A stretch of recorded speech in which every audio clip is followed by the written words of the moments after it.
Alright, what's up YouTube? So this is the second attempt at trying to film this video. The first time I failed because my order came in for Wingstop, Uber Eats, not sponsored by Uber Eats. I'm gonna go ahead and destroy this and I will talk to you in a little bit. So I have chicken wings and some corn and you know, some good stuff in there. So I'll talk to you very shortly.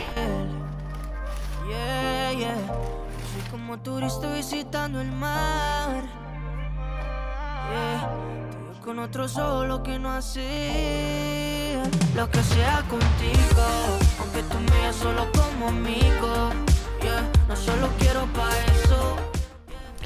Hey, what's going on? So it's the second day. That clip was from last night and I just want to use this video because now that I've spent a good deal of time in Mexico City, this is my second time here. If you don't know, I was here last year. I spent a little over 2 months here and I'm back for the second time, and I've been here about 5 maybe 6 weeks now. And I was in Albania after I left Mexico and I spent almost 3 months in Albania. I was there. I was in about 3 different cities. I was in Tirana, I was in Vlora, and I was in Durres, and I spent a good deal of time in all of the 3 places, integrating myself into the culture, society, and just doing things like a normal person would, right? And now that I've spent time in both of these places, I want to talk about some of the things that I find that are similar, some of the differences that I find between living in Albania and Mexico City, where I see myself being more comfortable, and if I want to be somewhere long term, or maybe I'm planning to settle down at some point in the future, which of these places would be my first choice if I were to do that? I mean, I'm not saying that I'll be doing that anytime soon, but I'm looking at places as I travel around. I'm looking at places that I may end up, settling down at some point, because of course I want to do that at some point, but we'll see about that. So I want to compare these 2 places and see, if you're trying to make a decision between both. Very unlikely, but if you are, I want to give you some pointers and some of the things you need to consider if you are considering both places, and that is Mexico or Mexico City or Albania. Maybe Tirana or any of the coastal cities in Albania. Let's get into it. First of all, let me get my ass on the on the chair because my arm's hot right now.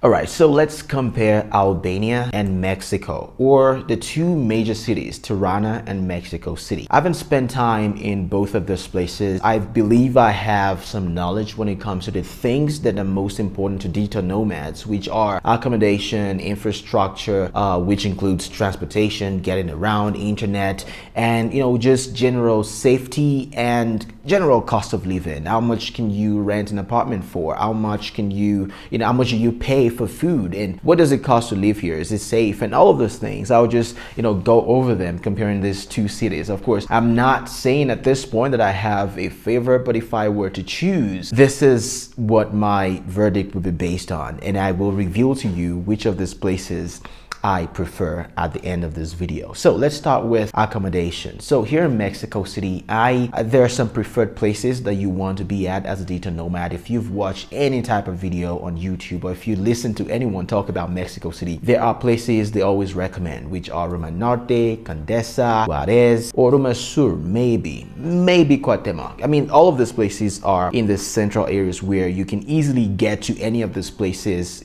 by just walking. And you always know that when something is in high demand, of course, it comes at a cost. So if you want to live in these places, these are like the most expensive places to live in Mexico. I mean, in the entire country. Roma Norte, for example, it's the most expensive, place I've seen in Mexico. And accommodation here, especially if you're doing Airbnb, you cannot, if you are like on a budget, or maybe you're just very careful about how much you spend, it's gonna be very hard to find an entire place, an entire apartment to yourself without breaking your budget, without extending your budget a little bit. But if you look outside of these places, for example, I'm in Navate right now.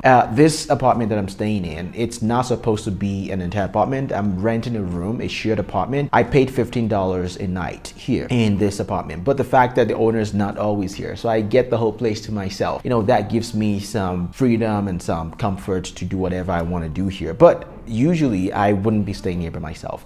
I paid $15 a night. But if you want to get this type of thing, even a shared apartment in Romanote, Condesa, Guatemala, you'll be paying anywhere from $30 to $50 or $60 even. But if you want to get an entire place, it starts from $65 and over, which I think is mind-blowing. It's super expensive. And on the other end, say you're in Tirana, you want to get an entire apartment for yourself. I think the most I paid for an entire apartment was $34, and that was like the highest end apartment, which I made an apartment tour of. I'll put a link here in the cards if you want to check it out. It was a super nice apartment with all of the things you would ever need, all of the appliances, you know, the accommodation was super gorgeous, and it was so comfortable. And I paid $34 a night for that. And if you go around town in Tirana, you would find that you can get an entire apartment for $20, for $22, $24, for $30. So I think that's still very reasonable. Speaking of the fact that you can get an entire apartment for yourself,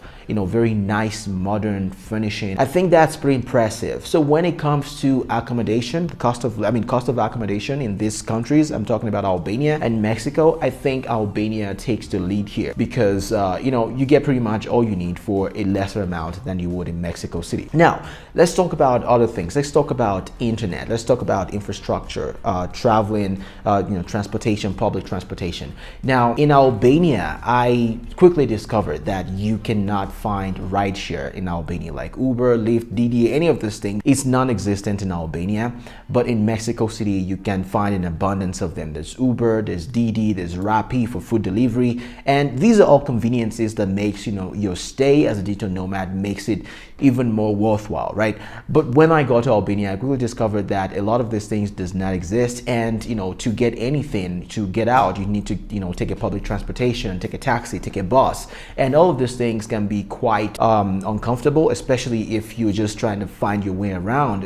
Only if you like to be stretched too thin, maybe you like to challenge yourself, that's when you would like something like that. And coupled with the fact that a lot of people don't speak English, so getting around would be pretty tough in Albania when it comes to, you know, transportation. But in Mexico City, you know, it's the other way around. I can get anywhere from any part of the city, you know, by just calling an Uber or a Didi. And you know, the fact that these two companies exist side by side, you know, makes for a healthy competition. So I find that Didi is a lot more affordable than Uber is. So you know, right in Mexico City, you will get around pretty easily, but in Albania, not so much. So in terms of transportation, I think you will be able to find your way around in Mexico City than you would in Tirana, and delivery and all of these things are just easily affordable and easily accessible in Mexico City than in Tirana. Now let's talk about internet. Of course, depending on what type of provider that you get in Mexico City, the speeds will vary. I've seen, you know, people get internet speeds up to like 100 megabits per second, whereas in Tirana, that was the place where I experienced the fastest internet I've ever experienced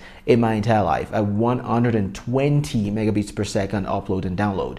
And I think that was mind-blowing because that was like a regular internet in Tirana. That was like regular, like you just go to a store, get a box and come to your house. It's that fast. But in Mexico City, it varies. But you don't need anything over, you know, anything more than 20 megabits per second to get anything done. If you do live calls, if you do video conferences and things like that, you only need about 20 to 25. So I would say having 100 megabits per second is like sprinkles on a sundae. You can do a lot more with it, but it doesn't mean that you can't do anything at all. So if I have to compare both Tirana and Mexico City, I would say they compete pretty hard on that level. But if I had to pick one place, I would say Tirana, you know, takes the lead when it comes to internet speed here. All right, now let's talk about the elephant in the room, safety. If you are traveling in Mexico or Albania, how does these two locations, how does these two cities, Mexico City and Tirana, compare when it comes to safety? So I've spent a good amount of time here in Mexico City. I've walked around at different times of the day, even at odd hours.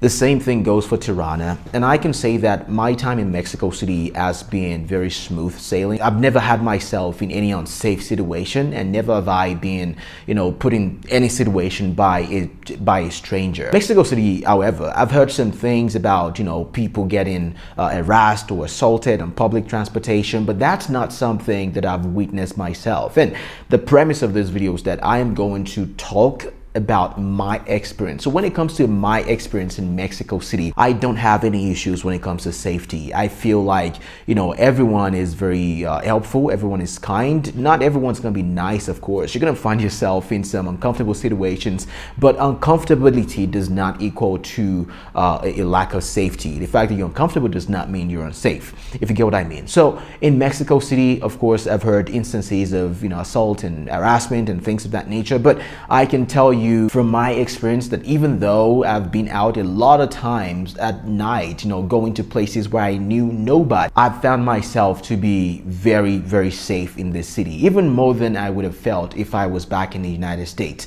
Now, Tirana, on the other end, I have walked around Tirana, I've walked around Vlora, I've walked around Durres, and these are like the 3 biggest cities in Albania. And I can tell you for a fact that I've never felt more safe anywhere than I felt in any of the cities. Of course, there's going to be, you know, minor issues. Again, like I said, the fact that you feel uncomfortable does not mean that you are unsafe. Have I felt uncomfortable in any of the cities? Yes, absolutely. I even made a video about a situation I found myself in Albania, but that does not mean that I am not safe. A lot of the people in Albania, I would tell you this, they're not like the kind and the nicest people who will warm up to you and laugh with you at every given opportunity. But these are some of the kindest people I've met. Of course, they're not going to talk to you at first, but if you take your time to open up to them, to have them warm up to you, they're more than happy to help you out in any capacity. And I've seen that firsthand, right? Especially if you go to cities like Durres, which is known to be like, you know, a cosmopolitan city, you will find a lot of people who are ready to engage in conversations and just ready to help you out at any given chance. But if I had to compare the cities when it comes to safety, Mexico City or Tirana or any of the big cities in Albania, I would say safety in this city is just compared to each other. You know, they kind of balance each other out. I feel safe in Mexico City and I feel safe in Tirana, Albania. And I feel safe, you know, pretty much in anywhere I've been to in Albania and anywhere I've been to in Mexico City issue. So if you're a digital nomad considering traveling to any of these places, safety will not be a concern to you. All right, so let's talk about social life. I mean, what's life without, you know, getting social? So as a young person, if you're traveling to any of these places, you're traveling to Mexico or Albania, and I'm talking from my experience here, I feel like it's, social life here in Mexico is just unmatched. It's crazy, especially Mexico City. Like, I've been to some places, I've been out with a lot of people, and the vibe here is just crazy. It's just mad.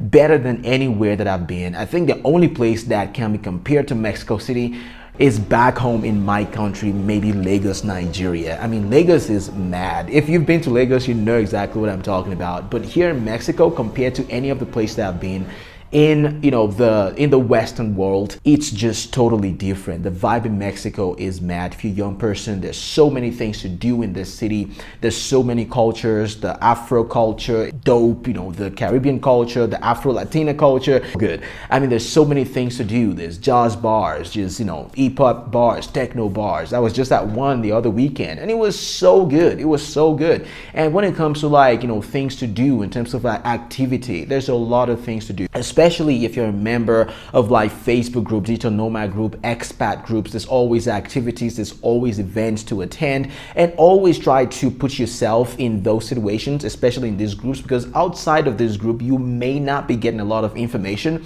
But before you come here, my advice would be to get yourself in as many online groups as possible. There's so many Facebook groups for Mexico City, so many WhatsApp groups, so many like Telegram groups and things of that nature. So try to get yourself in this social circle so you can get all of the information. If you're a black person like me, there's a meetup for like black people every month. I haven't been myself because I just discovered that a week ago, so I'll be at the next one for sure. Let's talk about Albania. Let's talk about the socials in Albania. For digital nomads, I can tell you for a fact that it does not exist, because this is a country that is not often frequented by tourists, by digital nomads. So I would say maybe in the next couple of years things are going to improve. improve. But if you're looking for a social scene, social circles, you're not going to find that, especially within the digital nomad community. But when it comes to like the social scene itself within the country, like in terms of places to go, things to do, I mean, you will find some options, but it's not as rich as Mexico City. So when it comes to comparing these two cities, I would say Mexico City is just thousands of miles ahead, like light years ahead of Albania when it comes to like social scene. In terms of the dating life, of course, it's easier to date here because you can use dating apps like Tinder, Bumble, Hinge. But in Albania, there's only Tinder, and a lot of people do not even get on there. There's a culture of modesty in Albania, culture of modesty within the young people. And if you are a foreigner, they're not going to want to date you or go out with you because it is widely frowned upon in the society. They always tend to keep it within the culture. So if you're not Albanian, it's going to be really hard to date someone who is Albanian or someone who's raised Albanian. That is at least what my experience has been. Does that mean that you're not going to find someone who at least wants to go out with you or wants to spend time with you? You may. I found a couple people who are not of that mindset in my time in Albania, and we had a good time. It was pretty dope. But when it comes to finding something long term, you may want to take your mind off that because it may not happen. So social scene, social circle in Mexico and Albania, I would say Mexico City takes the lead on this one, and it's not even by a small margin, it's by a really wide margin. All right, so let's talk about accessibility, meaning how easy is it to get into either of these countries, Mexico and Albania. So if you're a US citizen, you can get into Albania for a year without a visa. If you're on a green card like I am, you can go in there for 180 days. I mean, for 180 days out of a 365-day period, meaning you can go be there for 90 days out of a 180-day period and 90 days out of another 180-day period. So it's kind of split right now. So if you want to be there for 3 months, I mean for longer than 3 months, you have to split it into two separate 180 days, if you get what I mean. So for Albania, I mean in terms of the pandemic period, everything was pretty open. You only need a PCR test. Right now, I believe that is still the case. If anything changes, you will you can go online and check that. For Mexico City or for Mexico, it's always been open. Mexico's always been open to a lot of people. If you're from the US, if you have any passport from any of the higher ranking countries, you can get into Mexico pretty easily for 180 days. But in the last couple of months, they've been cracking down on people coming here just for for tourism, for a longer stay than they would normally do. People do like visa runs, they go outside the country, come back again, get 180 days. So the government is trying to crack down on that. So they ask you when you're coming in now, how many days are you spending here? If you tell them 7 days, they're giving you 7 days visa, and that is not, I mean, a lot of people do not like that. So in terms of accessibility, I think both countries are pretty accessible. If you're not from the United States or you don't have passport from any of the designated countries, it's going to be pretty hard to get a visa for Albania, because now you have to go to the embassy, and I'm not sure what the foreign policy is or how accessible it is to find a consulate where you are. But I'm guessing that if you're watching this, you probably have any of these privileges that allows you to go to any of these countries without needing a visa. At least I didn't need a visa when I went there. So accessibility for me, for Mexico, I would say it was pretty easy, and for Albania as well, it was pretty easy. So both of these countries, at least from my perspective, they're very comparable when it comes to accessibility. So I think that's a good thing for digital nomads. So I'm trying to keep this video very short. Like, you have no idea how many things I've had to take out. If I were to compare both countries, Mexico City and Tirana, Albania, it depends on what you like. For me, I love to have a mix of everything, to have like affordability and social life and infrastructure, for everything to be very well rounded. But as someone who does not really like the cold weather in the winter season, by the way, I must say Albania can get fucking cold. It can get very cold in the winter season, and that's not something that I love. So if everything were placed on a level playing ground, I would say Mexico City is up there for me. But given other factors like affordability and the fact that Albania is not there's not a lot of tourists infestation like Mexico or Mexico City. I love to go out and find my own path, go off the beaten path a little bit, and just do new things, challenge myself, and just meet new people. I think Albania takes the lead on this one. So if I were to choose between Albania and Albania and Mexico and the things that really matter to me, I would say I pick Albania every single time. That's not to say that I do not like Mexico City. In fact, I love Mexico City. It's almost become like my second home now, like I said. And all of these things, putting into perspective what I like and what I do not like, and the things that work for me personally as a digital nomad, and some of the things I look forward to when I travel, and the kind of experiences that I want to have. I think Albania just edges out Mexico very slightly, but not by much. But if I had to pick, I would say Albania. I hope this video has been very helpful. And if it has, please drop a subscribe on this channel, drop a like on this video. Let me know in the comments what your thoughts are between these two places. If you've been to Mexico, if you've been to Albania, let me know what your thoughts are. I look forward to seeing them all. Again, my name is Daniel, and I will see you in the next video.